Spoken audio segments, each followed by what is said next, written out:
Olá, esse é mais um Sim Descomplicas, hoje falando de terceirização de mão de obra. O que é terceirização de mão de obra?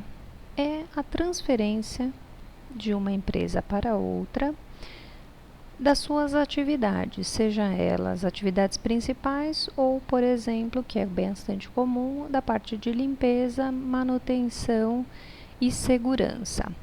Até 2017, só podia ser terceirizada o que não fosse atividade principal.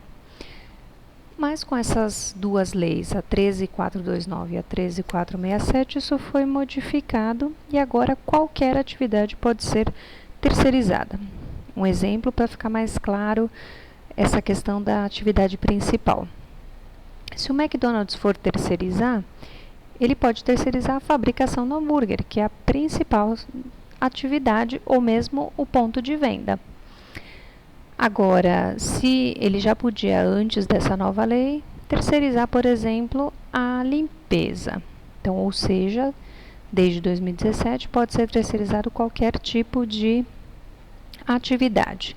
No caso de condomínio, então nós entendemos que a atividade principal é a própria segurança, portaria e limpeza. Então, agora a gente está respaldado pela legislação em termos dessa terceirização.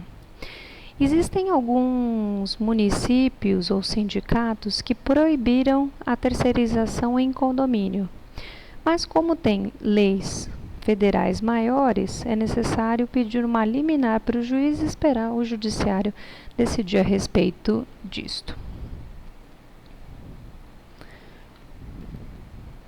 Bem, quais são os deveres do condomínio?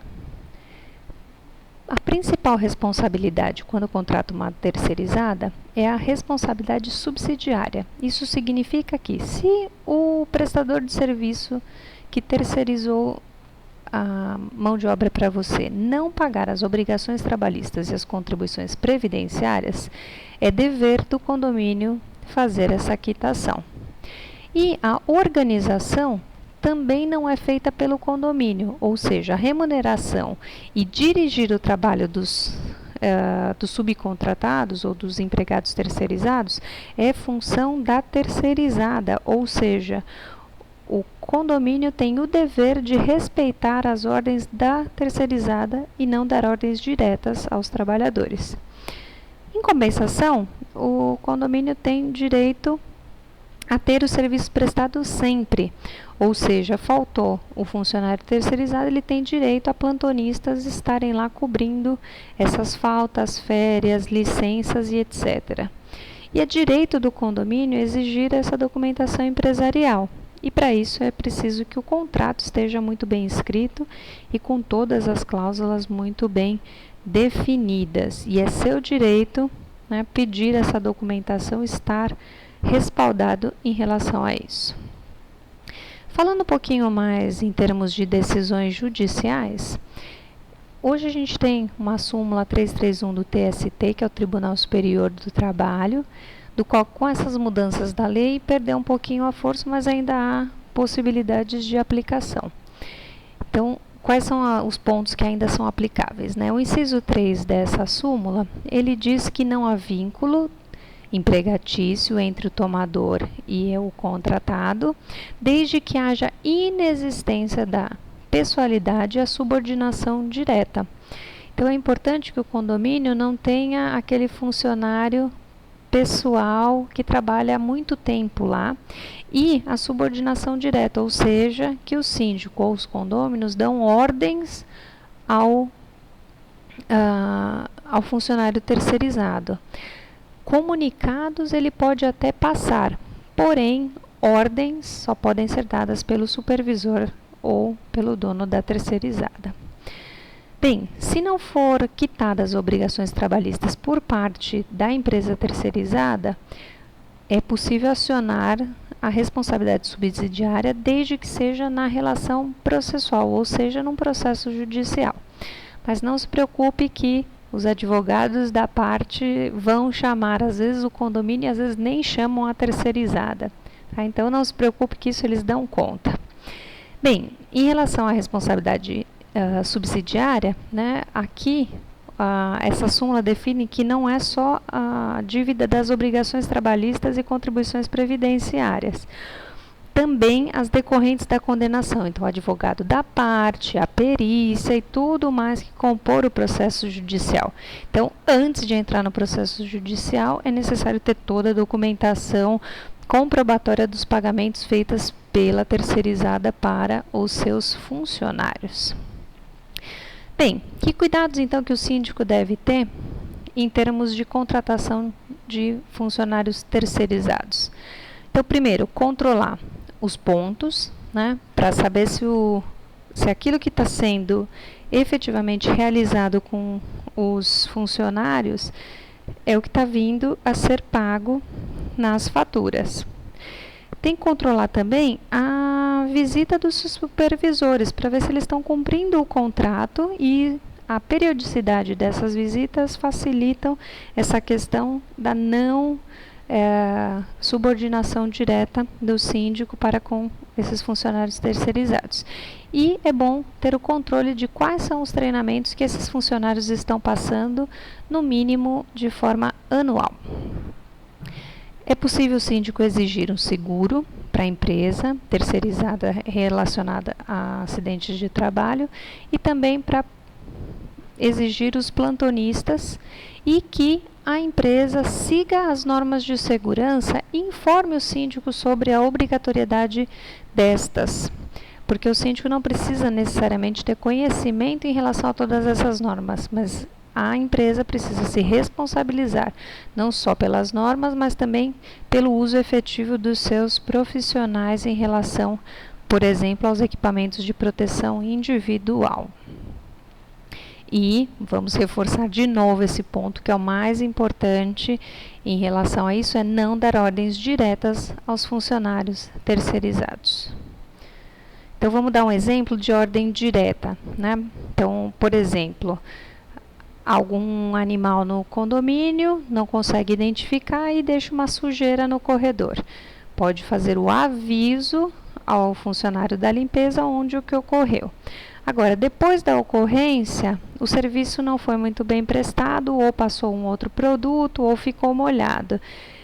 Essa orientação não pode ser dada pelo síndico e nem pelos condôminos. Tem que ser repassada para o supervisor da terceirizada, para que ele é que dê a ordem direta em relação à mudança do padrão de limpeza, como foi este o caso. Bem, se for terceirizar a parte de segurança, tem alguns cuidadozinhos a mais, né? Se eles forem seguranças armados, precisa de habilitação na Receita Federal, né? Precisa saber, o condomínio precisa ter esse controle de porte de armas, ou se não for armas letais, né? Se for equipamentos de defesa pessoal, é importante saber como é que eles são, a utilização destes equipamentos. Para a segurança, é bom exigir que eles tenham treinamento específico e voltado para o público do condomínio. Então, se são crianças, adultos, velhos, a parte de segurança, de riscos, né? Então, precisa exigir que eles sejam tratados dessa forma. Eles precisam de formação continuada e é importante que eles passem por uma avaliação psicológica. Bem, tem economia financeira ao terceirizar? Provavelmente não. E aqui a gente explica por quê. Os salários e os encargos são sempre os mesmos. Então, se você fizer as contas, você vai perceber que eles são diferentes.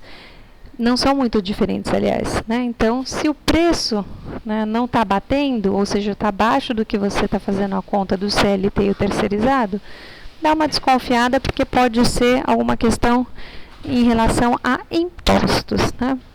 Bem, também não se esqueça que a terceirizada tem os impostos delas e o lucro dela. Então, pode ser que a diferença esteja nesses dois itens, mas que eles não chegam a inviabilizar a contratação. De novo, a responsabilidade subsidiária é importante, né? Porque ela, se não pagar, vai ter que pagar duplamente.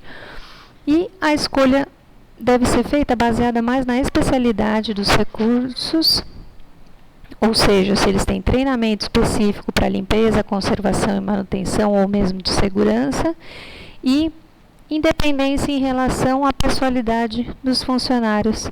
CLT, então você não ficar dependente em termos ou à mercê de faltas, licença maternidade e outros tipos de auxílio. Bem, então vamos reforçar, né? Cuidado com as ordens diretas, não dê ordens diretas, nem o síndico, muito menos os condôminos, elas têm que ser passadas para o supervisor. É importante que tenha um checklist com os trabalhos que devem ser efetuados e a forma que eles devem ser feitos no condomínio durante o período e ser verificado e acordado junto com o supervisor da terceirizada. É importante que tudo isso passe por um jurídico para que eles possam ser analisadas as cláusulas dos contratos para ver se eles estão de acordo. E sempre conferir toda a documentação para ver se está completa, para que você não fique, não tenha dúvida sobre o pagamento dos impostos, dos olerites e de todos os encargos e obrigações em relação aos funcionários da terceirizada. Bem, 3 dicas para vocês em relação aos contratos de terceirizados. É importante que o primeiro contrato seja revisado por um advogado e por um RH, para verificar se a categoria, se os auxílios, se o vale transporte, se a alimentação estão sendo pagos de acordo com a categoria que o funcionário está aplicando no condomínio e não a categoria que a terceirizada diz.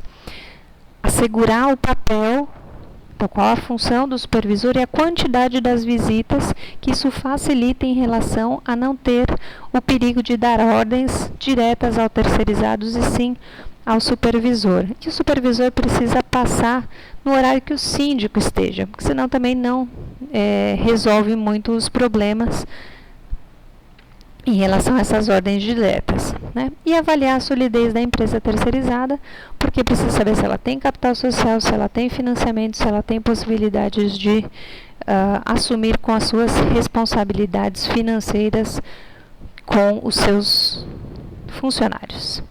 E terminamos por aqui. Um abraço.